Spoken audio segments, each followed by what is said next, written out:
Hey all, how are you doing? Sophia Traeger, that's me.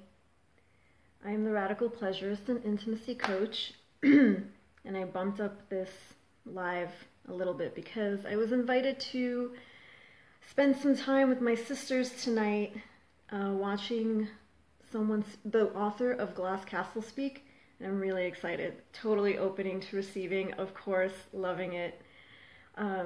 Say hi if you're on, and raise your hand, do whatever, send me hearts. I love hearts. So I've been having some interesting couple of days that were triggered by stuff on Facebook, of course. I'm on Facebook all the time, and I post on Facebook all the time to talk about what's happening in my life as a way to inspire and, have camaraderie, right? Because it's a one way to connect. And some people have been posting, by people I mean men, who are triggering me and annoying me. I mean, I feel annoyed. So I checked in with myself to figure out what is going on, what is it that is triggering me, and why am I feeling annoyed? So in particular, I reached out to one guy who I felt triggered by, and was curious and asked, why are you challenging my posts? And even the fact that I said challenging, I was already making an assumption that there was some kind of antagonism going on. So that's number one.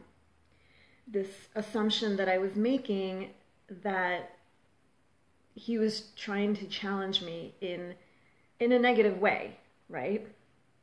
And he responded that he was trying to help. So that got me thinking and reflecting on the ways that I've interacted with men, my partners, specifically when, where they would give me ideas or tell me things or give me advice or try to fix stuff that I'd be talking about something they were trying to fix, and I would become very angry and annoyed with them. And instead of having a conversation or being curious, I would be bitchy and snap. And it got me thinking. It actually brought me to this place of sadness that I was reacting in this way to my partners, and realizing that I didn't know where they were coming from, and I could have asked them instead of react to them.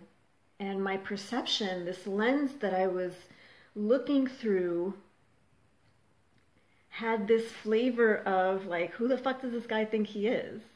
Like, why is he talking to me like I don't know anything? Why is he talking to me like he knows more than I do? Which is, as I talk about it, I feel so tight in my body that was the space that I was coming from. And it's an old space. And if you experience that in your life, where your perceptions are colored by a lot of different things, by what you were taught by your parents, by how life has eroded your trust and your faith and your love, then please send some hearts. Say amen. Just something that tells me that you're following what I'm saying. So I had this perception, this coloring of men that is really old. It's an old story. It's, I think, in some way multi-generational, in terms of my mom needing to seriously stick up for herself in life, and she is in a male-dominated field. She's an engineer, and she's had to deal with probably a combination of men being condescending and probably trying to be helpful. And she's high up in her field. She's known as the expert in her department, and she is always dealing with men. And just the way she's talked about them over my lifetime has really, I feel indoctrinated by this sense of like men are this way or that way, and that they're either weak or they're annoying to be, to be concise about it. So that's what I've been indoctrinated with. In the past couple of days, I've become very reflective and curious, and I put out on Facebook a question to men, to friends, whether I know them on and offline, about what are the intentions of men, realizing in a very humble way that I know very little about men. I know a lot about women. I work with women. I have a strong sisterhood. I'm every day having a stronger sense of myself, and stepping more and more into my feminine space, which is, I think, a wonderful space to be in. And it's interesting because I can be really feminine with women, and I can also be masculine, but not in the way that I am with men. And what I've realized, because I'm on this mission, I call it, thanks for the heart, I call it Project Soulmate, and I'm dead serious about it. In a fun, playful, thank you, love, thank you so much for saying that, in a fun, playful, pleasurable way, of course. Yay, hearts, yay, I need my peoples behind me. So yeah, Soulmate Project Soulmate.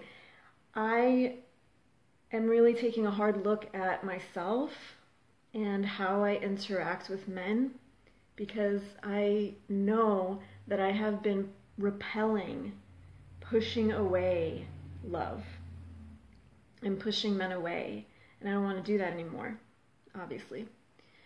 And what I've come up with in terms of how I've been blocking love and how I've been blocking really good, soulful, conscious men are the following. I treat men like they're my buddy. So if I'm masculine, in my masculine, which we all have masculine and feminine energy and characteristics. When I'm in my masculine, which I can be in very easily, and I can step into it very, very easily, and I'm hanging out with a person that I'm attracted to, then there's this like man buddy happening. Like, I can hang with the men. I'm not talking about watching sports and shit like that, but I speak to men like I'm a man. I argue with men. I challenge them in the way that a man would challenge a man. In appropriate ways, but I'm a woman who wants to be in a sexual relationship and a partnership with someone that I'm attracted to, and it's not going to happen if I'm treating him like I'm his dude friend, like I'm his buddy. And the same is when I'm with a man who's too much in his feminine characteristics, then it feels like I'm hanging out with my girlfriend, and that's not attractive to me. So anyway, back to myself. I've been blocking because I treat men like they're my buddies instead of somebody who I want to court me and ravish me and take me.